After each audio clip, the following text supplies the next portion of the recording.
आमाच्या विशेष बुलेटिनमध्ये आपलं स्वागत आहे। पाहूया विशेष बातमी।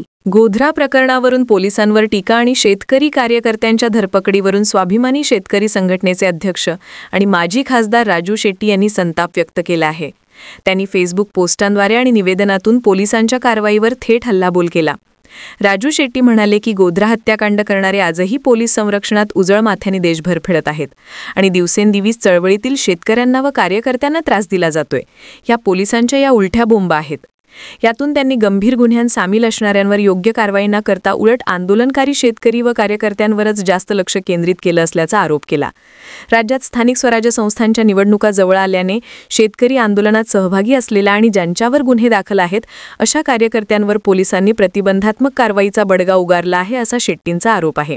त्यांच्या मते आंदोलनात सहभागी झालेल्या कार्यकर्त्यांना शेतकरी चळवळीत सक्रिय असलेल्या लोकांना जणू चोर, दरोडेखोर किंवा खंडणी बहादर समजून पोलिसांमार्फत कारवाई केली जात आहे। दिवसभर या कार्यकर्त्यांना चौकशी, ताबा, नोटिसा, थांबवणे, पडताळणी अशा मार्गांनी मानसिक छळ दिला जात असल्याचं त्यांनी म्हटलं आहे।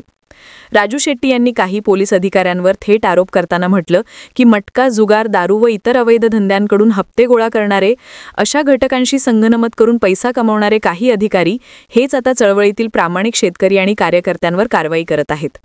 तुम्ही काचेच्या घरात राहत आहात हे लक्षात ठेवा असा गर्भित इशारा देत त्यांनी पोलिसांना सावध केलं। बातमीला लाईक करा, शेअर करा। अशाच ताज्या बातम्या व नवीन अपडेट्ससाठी आमा चॅनलला सबस्क्राईब करायला विसरू नका।